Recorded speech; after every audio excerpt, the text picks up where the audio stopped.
प्रमेयत्व गुण कशास म्हणतात? प्रमेय अधिकत्व, जाणले जाणेपणा. ज्या शक्तीच्या निमित्ताने द्रव्य कोणत्या तरी ज्ञानाने जाणले जाते, प्रतिसमय कोणत्या तरी ज्ञानाचा विषय असते, त्या शक्तीस प्रमेयत्व गुण म्हणतात. जसे सुवर्ण द्रव्य प्रमेयत्व गुणामुळे स्वभावतः ज्ञेय आहे, ज्ञानाचा विषय आहे. जसे जीव दुसऱ्या कुणातरी जीवाकडून जाणला जातो, ही त्याची प्रमेयत्व नावाची स्वतः शक्ती आहे. तर आता प्रमेयत्व सामान्य गुणांचं वर्णन चाललंय. प्रमेय, प्र म्हणजे प्रकर्षाने, मेय म्हणजे ज्ञेय, जाणण्यायोग्य होणं, त्याला म्हटलं प्रमेय. मग जो ज्ञानाने जाणला जाणेपणा, त्याला म्हणायचं प्रमेय, ज्ञानाचा विषय होणं. मग अशा रीतीने प्रमेयत्व गुणामुळे ती वस्तू ज्ञानाचा विषय बनते. मग हे समजल्यानंतर काय लक्षात आलं की आपण कुणाच्या न कुणाच्या ज्ञानाचा विषय बनतोच. जे आपण कुणाला लपून छपून करायचं म्हणतो, तर केवली भगवान सतत जाणत असतात तुम्ही काय चाललंय, करताय काय. म्हणजे आम्ही कुणाला लपून काही करू शकत नाही. यातनंच लक्षात घ्यायचंय की आमचं जे सर्व आहे केवली भगवान प्रत्येक क्षणी जाणतातच. मग जाणतात म्हटल्यानंतर तिथं काय झालं, फसवण्याचे विचार संपले. म्हणून प्रमेयत्व गुणाचा जीवनात उपयोग काय, प्रामाणिकपणा येतो. म्हणजे प्रमेयत्व गुण समजला तर आपण प्रत्येक क्षणी कसे राहणार, प्रामाणिक राहणार. म्हणजे पहा की कितीतरी आपण मायाचरी करत असतो किंवा आत एक वर एक चाललेला असता, पण या गुणाचा जीवनात उपयोग लौकिक रूपाने सांगितला प्रामाणिकपणा येतो. आणि प्रमेयत्व गुणाचा पारमार्थिक उपयोग काय आहे की माझा जीव माझ्या ज्ञानाचा विषय होऊ शकतो, हा कॉन्फिडन्स आला. आणि हा कॉन्फिडन्स आल्यामुळं अनुभूती सहजतेने मी घेऊन सम्यक दृष्टी होऊ शकतो, यात काही अवघड नाही, हे लक्षात आले. मग पहा, प्रमेयत्व गुणामुळे आजपासून काहीही चोरून करायची प्रवृत्ती राहणार नाही. मार्केटला गेलो, 5 रुपयाची भाजी घेतली आणि दाखवलं 10 रुपये. 5 रुपये कुठे गेले राहिलेले, आपल्या पॉकेटमध्ये. त्याच्यानंतर साखर उद्या संपणार आहे, पण आजच घोष सुरू झाला, संपली, आणा आणा. मग आता प्रमेयत्व गुणामुळे काय लक्षात आलं, केवली भगवान जाणतात साखर उद्या संपणार आहे ना आपण आज संपली म्हणून खोटं बोललो, चुकलं. मिच्छा मे दुक्कडम. म्हणजे किती रोजच्या व्यवहारामध्ये विनाकारण गरज नसताना खोटं बोलतो, मायाचरी करतो की ज्याचा बंधच आपल्याला होणार ना, आपणच ते परत भोगत राहणार. म्हणून प्रमेयत्व गुणाची कथा काय आहे की एक नाटक कंपनी आलेली आहे आणि गावात संध्याकाळी नाटक होणार. सगळे गाववाले जाणार. हे चर्चमध्ये असलेल्या पोपला समजला आणि तो सगळ्यांना त्यांच्या शिष्यांना काय सांगतो, अजिबात जायचं नाही, नाटक बघणं पाप आहे.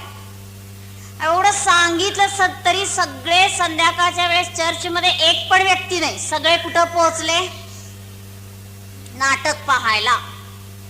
आणि नाटक पाहायला गेलेत म्हटल्यावर पुढं काय झालं, त्याला सुद्धा आतून थोडी जिज्ञासा झाली, काय असेल त्या नाटकात.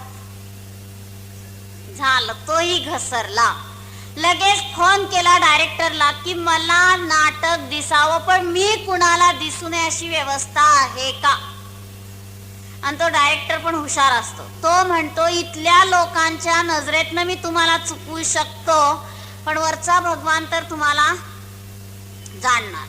सर्वांच्याच नजरेतनं चुकवण्याची काही माझी शक्ती नाही.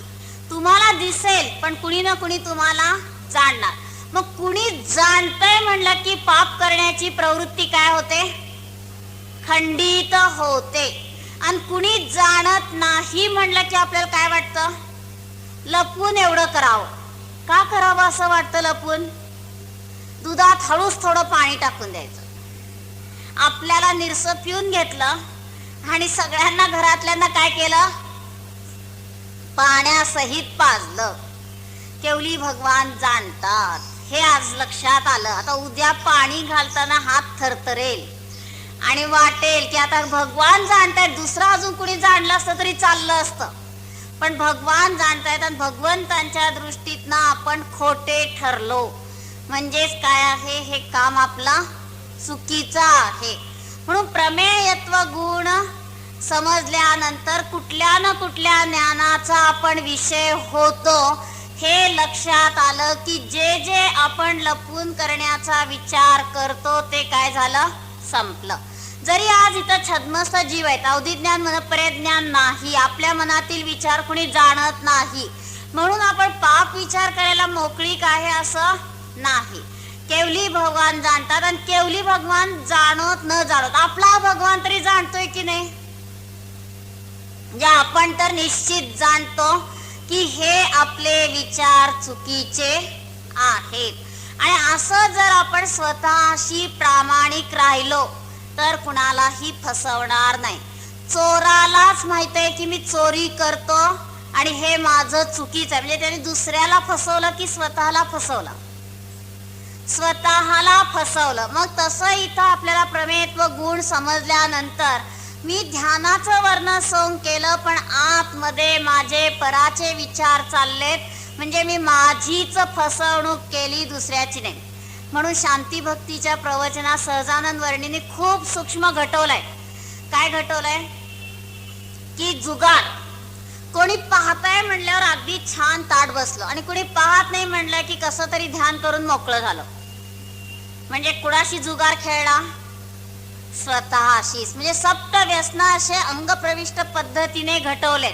मग आपण स्वतः तसंच करतो की नाही, कुणी पाहताय म्हटल्यावर पूजा नीट करतो, भक्तीने करतो, आणि कोण पाहत नाही म्हटलं की कसं तरी 2 मिनिटात 5 मिनिटाचं काम करून टाकलं आणि गेलो. म्हणजे पाहावं कुणी आणि आपल्याला शाबासकी द्यावं याच्यासाठी करतोय की आपण स्वतःची साधना म्हणून करतोय. मी माझ्या स्वतःला आनंदाला प्राप्त व्हावं म्हणून करतो म्हटल्यानंतर तिथं फसवण्याचे किंवा गुंडाळपट्टी करण्याचे भाव येणार नाहीत. म्हणजे पहा, प्रत्येक ठिकाणी प्रमेयत्व गुणाचा उपयोग आहे. कुठं कुठं उपयोग आहे, काळा बाजार करताना पण उपयोग आहे. काळा बाजार कुठं कुठं असतो माहित आहे का? फक्त त्या बाजारातच काळा बाजार असतो असं नाही, दान देताना सुद्धा काळा बाजार. तिथं सुद्धा काय आहे, बारामतीत एका मानी सांगितलं, काय विचारत जाऊ नका, इथं सुद्धा सगळा काळा बाजारच असतो. म्हणजे आम्ही शुद्ध शुद्ध फक्त म्हणत असतो पण सगळं काय देतो, अशुद्धच. मग अशा रीतीने आपण तिथं साधूला फसवलं की स्वतःला फसवलं, स्वतःला फसवलं. आणि आपण उद्या साधू झाल्यावर सगळं अशुद्ध मिळणार अशी काय करून घेतली, छान पैकी व्यवस्था करून घेतली.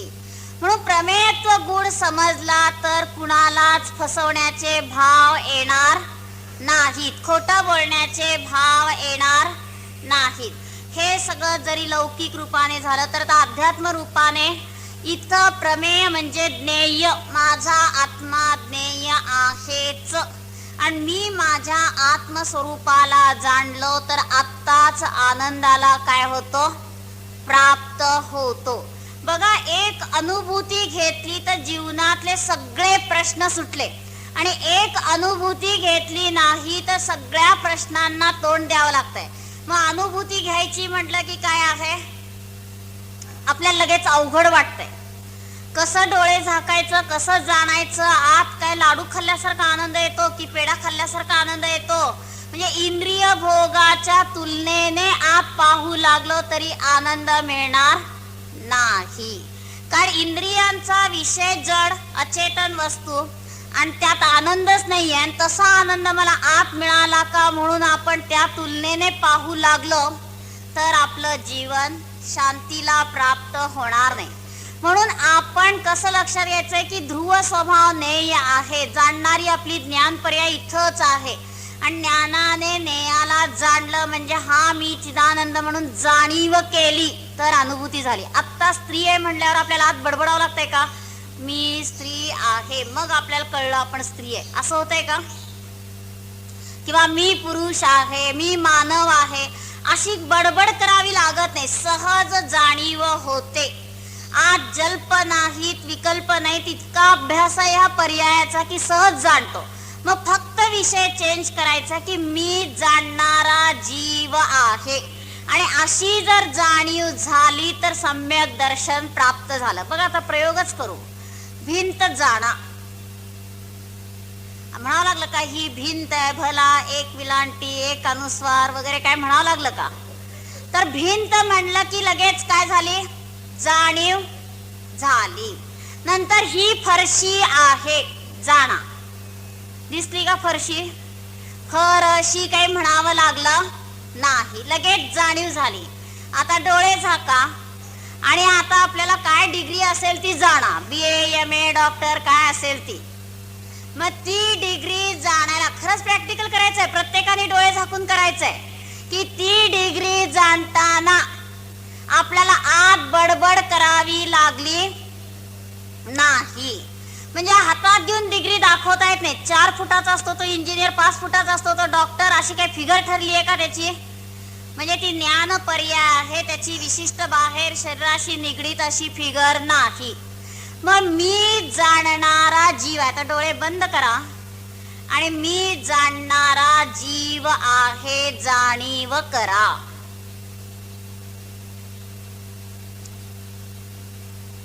जाणीवेत येणारा माझाच जीव आहे जाणा. हे माझे जाणणे सत्यच आहे जाणा.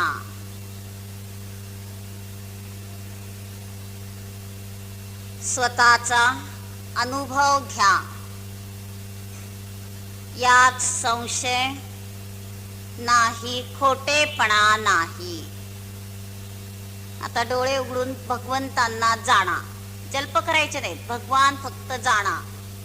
हो प्रभो आपण महान आहात, भगवंतांकडे बघा. म्हणजे तिथं आपल्याला जल्प न करता जाणीव होते.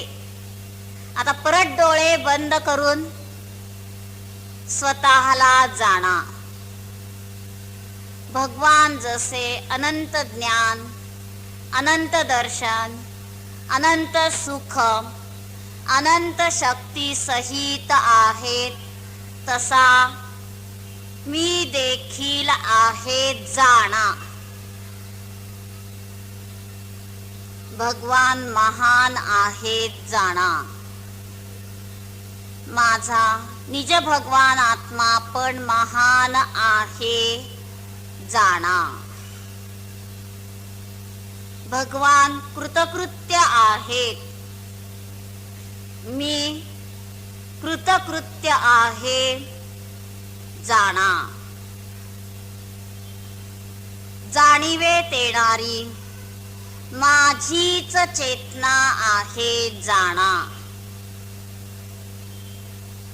हे सर्व जो जाणतो त्या जाणणाऱ्याला जाणा.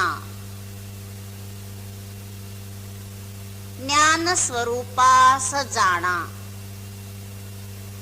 आनंद स्वरूपास जाणा. मी पूर्वीही एकटा होतो, आताही एकटा आहे, पुढेही एकटाच असेल जाणा. जाणणाऱ्याला जाणा. ओम. तर इथं लक्षात काय घ्यायचंय की बाहेरचा प्रमेय विषय भगवान जाणणं आपल्याला सहज वाटतंय, पण निज भगवान आत्म्याला जाणायचं म्हटलं की आपण गडबडतो आणि तिथं काय विचार करतो, हे जमतंय की नाही कुणास ठाऊक. म्हणजे सुरुवातच कुठून झाली आपली, अस्थिरतेतून. जर अस्थिरतेतून सुरुवात झाली तर कधीच जमणार नाही. बघा किती वाईट मनुष्य सुधारू शकतो. कुठल्या गुणाचं कार्य सांगितलं? द्रव्यत्व गुणाचं. मग आपण इतके वाईट अस्थिर नाही की आपल्याला ध्रुव स्वभावाला जाणता येणारच नाही असं नाही. एक वल्लूवर नावाचा कवी आहे आणि त्याच्याकडे काही टार्गट मुलं पोचली आहेत. प्रवेश करताच इतर मुलं सेठी पुत्राला सांगतात, तू इथं काही तुझं लीला दाखवू नकोस, हे फार महान आहेत. तो म्हणतो मी तुम्हाला दाखवूनच देतो, चॅलेंज करतो की ह्यांना मी चिड आणल्याशिवाय राहणारच नाही. झालं, दोघांमध्ये आता काय झाली? स्पर्धा झाली की तिथं काय झालं? विषमतेचं बीज आलं. आणि त्याने एक साडी घेतली की तिलाही विचारलं. सगळी मुलं इतर बघतायत, चांगली आहे, वाईट आहे, पसंत आहे, पसंत नाही, त्यांची चर्चा चालू आहे. पण ह्या पठ्ठ्याने एक साडी घेतली आणि काय केलं? 16 रुपयाला म्हणलं की त्याचे 2 तुकडे केले. 2 तुकडे केल्यावर आता म्हणतो हा एक तुकडा कितीला देणार? तो म्हणतो 8 रुपयाला. तितकाच थंड आहे तो, विद्वान आहे, ज्ञानी आहे. तो जरासुद्धा चिडलेला नाहीये. परत त्याने त्याचा एक तुकडा केला. आता कितीला देणार? तो म्हणतो 4 रुपयाला. परत तुकडा केला, आता 2 रुपयाला. परत तुकडा केला 1 रुपयाला. असं करत करत अगदी इतके तुकडे तुकडे केले की त्याला आता हाताने फाडता येईना. कवी म्हणाला, तो वल्लूवर कवी, माफ करा, माझं तुमच्या बोटाकडे लक्ष गेलं नाही, नाहीतर मी आधीच तुम्हाला ही कात्री द्यायला पाहिजे होती म्हणून कात्री दिली. परत त्याने ती कात्री घेऊन अगदी इतके छोटे छोटे तुकडे केले की आता ते कुणाच्याच उपयोगी राहिले नाहीत. कथा नीट ऐका. आणि आपल्या जीवनाचे तुकडे आपण करतोय, त्यामुळे आपण सुधारत नाही. हे आपल्याला कसं सुधारलं पाहिजे लक्षात येईल. झालं, इतके तुकडे केलेत आणि आता तो म्हणतो हे घे 16 रुपये, कारण आता हे कुणाच्याच उपयोगी राहिले नाहीत आणि तुला गरीबाला कशाला त्रास देऊ मी? तो म्हणतो असू देत. असू देत म्हणल्यावर तो परत काय करतो? तुझा उपकार नको, घे, तितक्याच उर्मटपणे म्हणतो.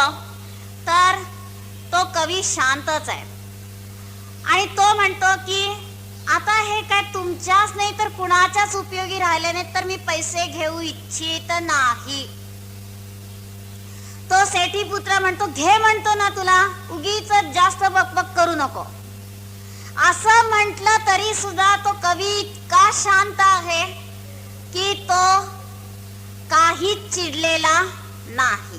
तो म्हणतो असू देत, असू देत. असं म्हटल्यानंतर इतकं शांत उत्तर ऐकल्यावर तो खजील झालेला आहे आणि म्हणतो की त्यांच्या पायावर पडून म्हणतो, चुकलं, माफ करा मला, मी असं तुम्हाला त्रास द्यायला नको होता. तर ते म्हणतात की तू मला मुलासारखा आहेस, तू काय त्रास दिला? पित्याला कधी मुलाचा त्रास होत नसतो. एक एक वाक्य म्हणजे आता त्याच्या जीवनातलं परिवर्तन होण्याची वेळ आलेली आणि ते वाक्य त्याला काय आहे? निमित्त आहे. आणि तो समजावून सांगतोय कवी की जर मी तुझे हे 16 रुपये घेतले असते तर तुझ्या जीवनाचे असेच तुकडे तुकडे झाले असते की तू कधीच सुधारला नसतास आणि तुझं जीवन वाया गेलं असतं. एक वेळ हे परत कापड विणून होईल, पण जीवनाचे तुकडे जोडणं शक्य नाही. आणि तो काय म्हणत होता? नुकसान भरपाई म्हणून घ्या. तर तो कवी आता स्पष्टीकरण करतोय की कशा कशाची तू नुकसान भरपाई करू शकतोस. याच्यासाठी कितीतरी ढगांनी पाणी दिलेलं आहे, याच्यासाठी कितीतरी शेतकऱ्यांनी उन्हात घाम गाळून कापूस तयार केलेला आहे, याच्यासाठी कितीतरी विणकरांनी विणण्यासाठी वेळ श्रम केलेले आहेत, याच्यासाठी अनेकांनी अनेक पद्धतीने परिश्रम केले. तू कुणाकुणाची नुकसान भरपाई निसर्गाची करू शकतो का? आणि हे ऐकल्यावर तर त्याच्या डोळ्यातून घळघळ अश्रू यायला लागलेत. इतकं परिवर्तन झालेलं आहे. घरी गेला, वडील ओळखतात आज काहीतरी वेगळंच दिसतंय.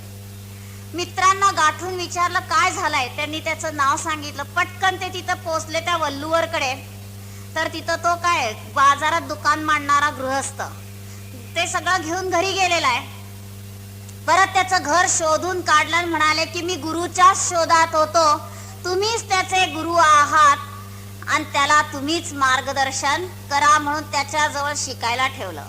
ह्या सगळ्या कथेतनं आपल्याला काय बोध मिळाला की आम्ही अशा रीतीने बाहेरचे विषय कशायाचे विषय करत राहतो, तर त्या तुकड्यांपेक्षा सुद्धा आमच्या पर्याय सूक्ष्म आहेत आणि त्या सगळ्या पर्याय आमच्या वायफट चाललेल्या आहेत.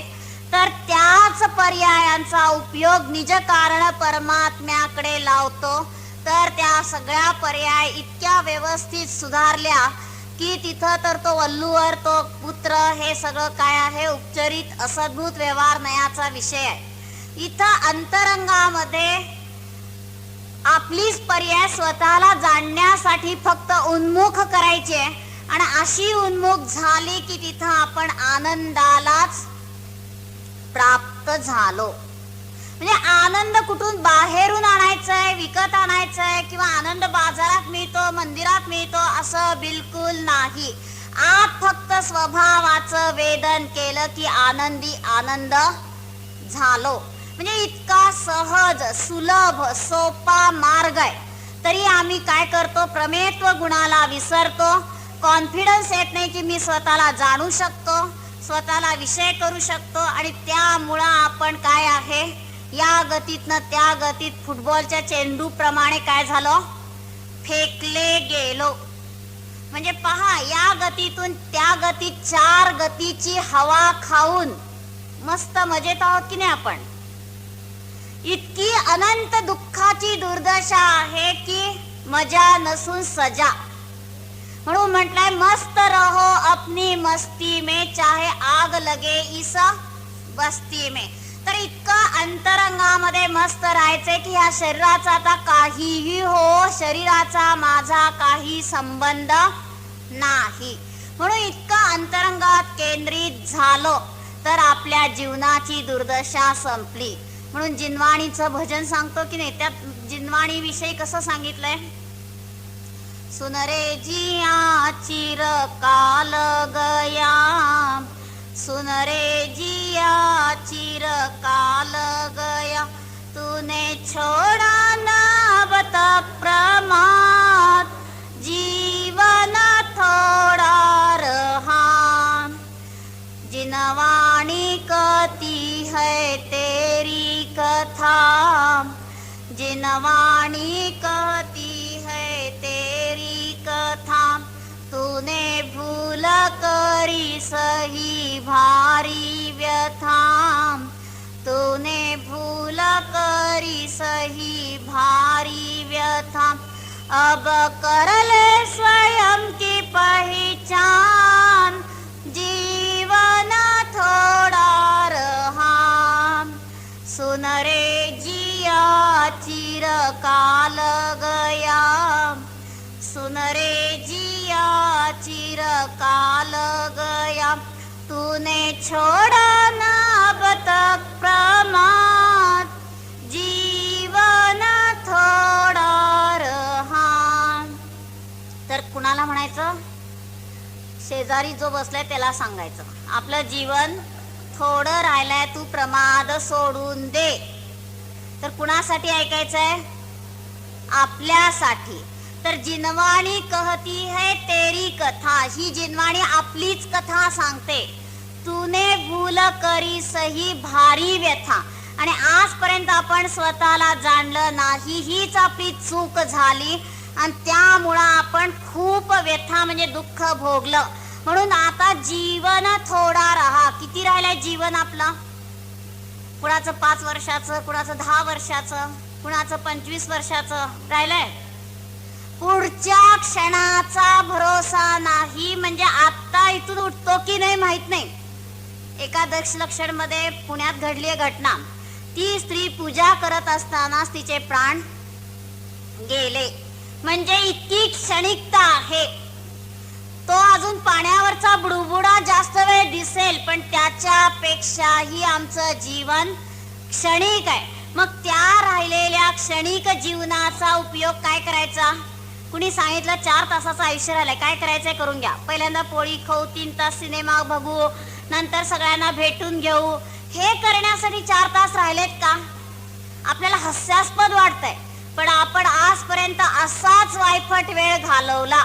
मग आता काय करायचंय? मी जाणणार आहे, माझा प्रमेयत्व गुणाने विषय येथेच आहे, मी त्याला ज्ञेय म्हणजे ऑब्जेक्ट करू शकतो, आणि हाच विषय सम्यक विषय आहे. आणि हे सोडून 5 इंद्रियांचे विषय काढून टाका. विष आहे. भूक लागली म्हणून कुणी विष खाऊन पोट भरत नाही. तसं आपल्याला आनंदाची भूक लागली म्हणून पंचेंद्रियाच्या विषय भोगाने पोट भरणार नाही. म्हणून मी प्रत्येक क्षणी जाणणारा आहे. असं जानन रूपाने आपली परिणती सुरू झाली तर 5 इंद्रियांचे विषय भोग सहज संपले. एका व्यक्तीच्या केबिन मध्ये 5 फोन आहेत. खूप ऐश्वर्य वाटतंय लांबून. एकाला उत्तर देईपर्यंत दुसरी बेल वाजते, दुसऱ्याला उत्तर देईपर्यंत तिसरी वाजते, आणि तो न झोपू शकतोय न जेवू शकतोय. तोंडात घास घातला की फोन वाजलाच. म्हणजे सारखी त्याची काय चाललीये? धावपळ. दुरून दिसतंय की खूप वैभव संपन्न आहे, पण त्याला बिलकुल शांती नाही. कुठली केबिन? ही असंख्यात प्रदेशी केबिन. आणि याच्यातले फोन स्पर्शनेंद्रिय, रसनेंद्रिय, घ्राणेंद्रिय, चक्षुरेंद्रिय आणि कर्णेंद्रिय. त्या मोबाईलचा सुद्धा आवाज इथं डिस्टर्ब करतो, पण इथं त्या मोबाईल पेक्षा हे फोन भारी आहेत. इम्पॉर्टंट पेक्षा इम्पॉर्टंट. आता 5 वाजले आहेत. आता आपल्याला आज काय आहे? संध्याकाळी दूध पाणी घ्यायचंय, तर लगेच रसनेंद्रियाचा कॉल आला की त्या दुधात थोडस काय का टाका? वेलदोडे. लगेच घ्राणेंद्रियाने सांगितलं की काय? त्याच्या सुवासिक थोडं टाका. चक्षुरेंद्रियाने सांगितलं ते दिसायला जरा चांगलं असावं, जरा केशर बिशर टाकून छान रंग दिसावा. आणि स्पर्शनेंद्रियाने सांगितलं त्याचा स्पर्श कसा पाहिजे? गरम की गार? गरम पाहिजे. दूध कधी सुद्धा गरम प्यायचं नाही. जितकं कोमट किंवा गरम पितो ऍसिडिटीला उपकर वाढते. म्हणून स्पर्शनेंद्रियाने सांगितलं अगदी गार असावं, फ्रीज पेक्षा सुद्धा. आणि कर्णेंद्रियाने सांगितलं ते पिता पिता थोडस, आता काय सहनाई म्हणायची नाही ना, आता लक्षण चालू आहे, जरा भजन ऐकू. मग अशा रीतीने एक दूध प्यायचंय तर 5 इंद्रियांच्या 5 ऑर्डर्स आल्या. हा इंद्र, इंधनात इंद्र, अनंत गुणांच्या वैभवाने शोभायमान आत्मा. ह्या इंद्रियांची म्हणजे नौकरांची सेवा करण्यासाठी एक दूध करायला अर्धा तास गेला, आणि झालं. संपूर्ण ध्यानापासनं च्युत झाला, विभावात गेला आणि दुःखाला प्राप्त झाला. आता इंद्राने इंद्रियांची सेवा करायची का? आपण उद्या काय करायचं? किंवा आता घरी गेल्यावर मोलकरीण आली की तिला खुर्चीत बसवायचं, तिच्या पाया पडायचं, तिची पूजा करायची, आणि आपण भांडी घासायला बसायचं. शोभतय का? किंवा दुकानात तो गडी आला की त्याला खुर्चीत बसवायचं आणि आपण झाडू घेऊन झाडायचं, बसा साहेब म्हणायचं. तर तिथं चूक बिलकुल करत नाही. तिथं तर आपण म्हणतो त्याचं काम आहे ते सगळं करायचं, माझं नाही. मग इथं सुद्धा इंद्र म्हणजे अनंत गुणांच्या वैभवाने शोभायमान राहणं. आतमध्ये आपल्या इंद्राचं काम आहे, पण इंद्रपणा विसरून ह्या 5 इंद्रियांच्या सेवेसाठी 24 तास आपण वाया घालवतो आणि दुःखाला प्राप्त होतो. म्हणून आज एवढंच लक्षात घ्यायचं की प्रमेयत्व गुण समजला तर मी चालताना स्वतःला विषय करू शकतो. म्हणून चालताना चालणारा नाही, जाणणार आहे. खाताना खाणारा नाही, जाणणार आहे. आणि असं ज्ञान रूपाने परिवर्तित झालं तरच ते खरं त्याग आहे. आणि ज्ञान रूपाने परिवर्तित झालं नाही तर तो सम्यक त्याग, सम्यक दान म्हणता येत नाही. म्हणून ज्ञानाने ज्ञानात राहणं हेच दान. आपण दान देताना शिव्या देत दान दिलं, किंवा आपण दान देताना आज संक्लेश करून दान दिलं, काय फायदा आहे का? म्हणून साधूंना नियम काय सांगितला? 9दा भक्ती पहान मग आहार घे. नवदा भक्तीमध्ये तो काय करतो, तर्क अनुमानाने जाणतो की इथं घेणं योग्य आहे की नाही. नवदा भक्ती म्हणजे आपली पूजा करून घ्यायची हा अर्थ नाहीये. तर यांच्या मनामध्ये भक्तिभाव असेल तर इथं घेणं आहार उचित आहे, आणि हे बर्डन म्हणून देत असतील तर इथं बिलकुल घ्यायचं नाही. म्हणजे त्यातलं हे सायकोलॉजिकल कारण आहे. आणि तसं इथं आपण आता दान दाता पाहिलं की आपला आत्माच दाता. दान पर्यायामध्ये देणार कोणतं, शुद्धोपयोगाचं. विधी विषय साधन फळ, स्वतःला विषय केलं, स्वतःचा ज्ञान पर्याय स्वतःकडे उन्मुख केला, अतिंद्रिय आनंद हे फळ तिथं मिळालं. विधी आणि पात्र संज्ञी पंचेंद्रिय पर्यात जी पर्याय आहे ती पात्र, आणि आपलं उपादानगत योग्यता ही पात्रता. हे सगळं आतमध्ये आहे. आणि असं असताना ही विधी झाली तर ती कशी आहे, शोभनीय आहे. बघा की अमर जे आहेत पूर्वीचे कवी, पत्नी म्हणते मुलं किती भुकेजलेले आहेत, तुमच्या विद्वत्तेची कुणी कदर करत नाही, थोडेस कुणी तुम्हाला दान म्हणून पैसे देत नाही का.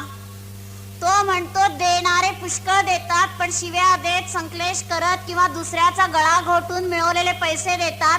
असलं दान घेणार कोण, देणारे भरपूर आहेत पण घेणारा मी नाही. ती म्हणते आज काही करा पण मुलांसाठी तरी थोडं काही आणा.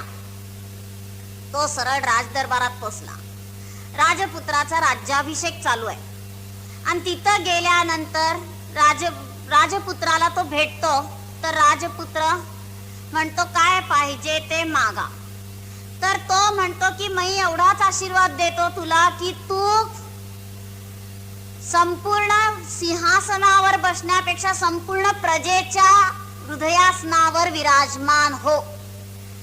आणि तो म्हणतो राजपुत्र की छान, तुम्ही अगदी बादशाही दान मागितलंय, आणि तो खूप द्यायला पैसे तयार आहे, पण तो म्हणतो तुझ्या कष्टाचा जेवढं आहे तेवढंच दे मला. आता राजपुत्राचे कष्ट कुठले, हे तर सगळं प्रजेचं शोषण करून हालत असताना विचार काय चालू आहेत, पैसे असे मिळवावे लागतात, इतके आत कष्ट. तर तो लोहार त्याचे भाव जाणून काय म्हणतो की असा विचार करत असेल तर घरी जा, इथं विचारात वेळ घालवू नकोस, इथं असंच व्यवस्थित भरपूर कष्ट केले तर मिळणार. आणि तो पूर्ण दिवसभर श्रम करून 1 रुपया मिळाला, आणि तो रुपया घेऊन तो कुठं पोचला, अमर कवीच्या घरी. आणि तिथं जाऊन त्याने ते दान दिलं.